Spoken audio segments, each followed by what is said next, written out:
So great customer service can be very hard to define, right? You know it when you get it, but more importantly, you know it when you don't. And so today I'm going to share with you 5 examples of great customer service and how you can provide it in your business. So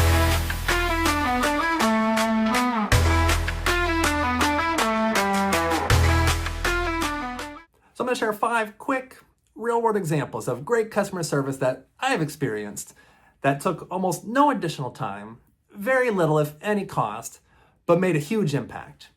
All right, and by the end, I'm going to show you how you can really implement these into your business, and I'm going to give you a free tool.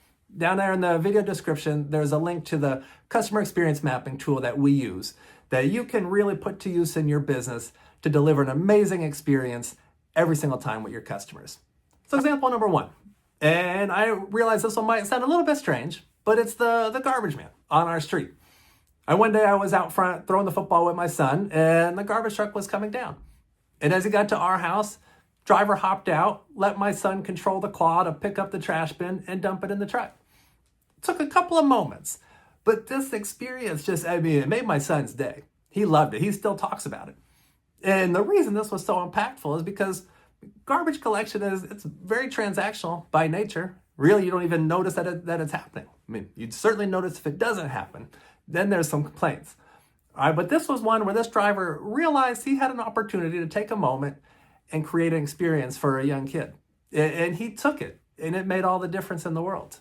Example number 2, it's a Publix store right by our house. It was actually the manager there. My wife and I were shopping for groceries and couldn't find a specific product that we were looking for. And we happened to come across the manager, and we asked him for help, and he was fairly certain that they had it. He couldn't locate it there, but he's like, I know we have it in the back.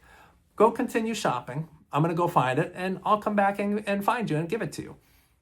And so, we thought, yeah, maybe he'll come back, maybe he won't, but maybe we just have to pick this up on our next shopping trip. But sure enough, a few minutes later, he came and found us where we were and delivered it to us. Now, this was important because Publix is already very well known for their customer service. But this took it to another level. Most stores, they usually say something like, well, if it's not on the shelves, then we just don't have it. Or maybe they might walk off and pretend that they're going to go and get it for you, but then they never come back. This guy took a few extra moments out of his time and made something that we remembered. We really appreciated that. And we've been Publix customers for a very long time. And it's because that's what tends to happen. Their people always go above and beyond for you.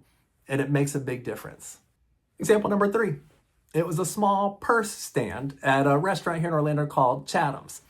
So my wife and I, we were out dining with my parents, and the food is incredible there. All right, but it was a lot of little touches along the way. But one that really stood out, mostly to my mom and to my wife, was this little stand that they came and set up next to the table so that they could put their purses on them. Instead of leaving the purse on the table or hanging it off on the chair or keeping it in their lap.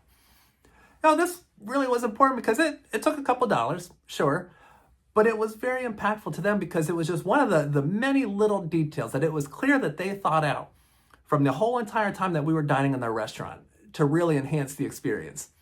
And for as amazing as that dinner was, one of the top memories from that night was that little purse stand. It truly did make a difference. Example number 4. There's a place here in Orlando called Andretti's Indoor Racing. I'm sure there's other places, but there's one right around the corner from us here. It's an indoor go-kart arcade area that one day I was there with my son. And we were playing games for a few hours, and we had accumulated a good amount of tickets, and we were going to cash them in to get his prize before we went home. And he found this one prize that he really wanted, but it was a little bit more than the amount of tickets that we had. And so I asked the workers there, I said, hey, my son really wants this. Maybe can I pay the difference? Maybe give you $10, $20 or whatever it might be. And he said, no, we can't do that. But come over here. Which prize are you looking at? And went over and he said, he goes, just take it. Yeah, I know it's a little bit of a difference, but just cash in the tickets that you have. I want him to be happy. I want him to really enjoy this. And my son, he loved this. He felt special. This guy, he very easily could have just said, no, policy is I can't take any additional money, but I also can't give the prize for less than what it's worth. And I would have understood that. I certainly couldn't have been mad at him for that. But he recognized the moment here, and he took it, and it made a big difference. And I'm very grateful that he did. Example number 5. It was a couple of concession stand employees at an Orlando Magic basketball game. And so I was with my dad and my son, and I take my son up to the concession stand a little bit earlier in the game, and there were these two wonderful ladies. I mean, they were just gushing over my son, how cute he is, and they were engaging with him, talking with him about who his favorite players were, what he thought about the game so far, and just took a couple of moments to really interact with him. And then we went back to that same concession stand around the third quarter. Same ladies were there. They remembered us, welcomed us back again, and talked with him and me for a couple more minutes. Usually in the concession stand setting, that's again very transactional, and they really have to process through a lot of people in a short amount of time. You're not used to any personal touch there.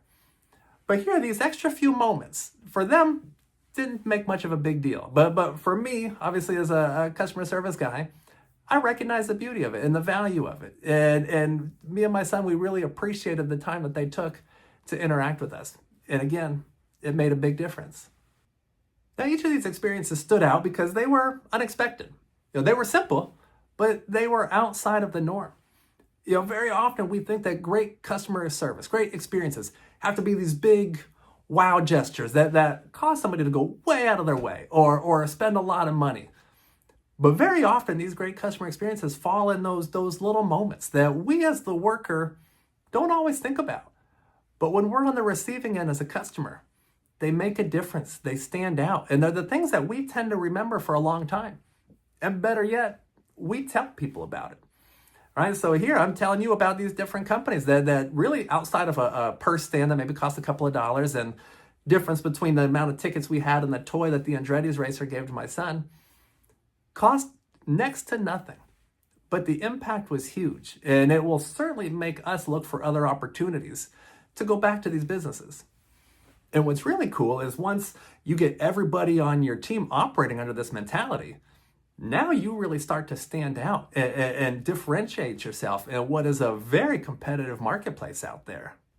So these moments really stand out because most businesses don't train for them, which means that there is a huge area of opportunity out there for those that do. All right, so now you know what a great experience can look like for your customers. Now it's time to go out and really do it. And I mentioned earlier, I've got a tool that I want to share with you. There's a link in the description below, but this is going to take you to the customer experience mapping tool that we use. And I've got another video that you can see right up here that is going to take you through the customer experience mapping process. So that way you can find and identify those areas of opportunity and all the interactions that you have with your customers to take what is, maybe a good, maybe a mediocre experience and turn it into a great one and get people to want to come back time and time again. Now, if you found this video to be helpful, I hope that you will like and subscribe to the channel. You can also find additional customer resources from us by visiting www.snowassociates.com. Thank you all so much for watching, and I'll see you in the next video.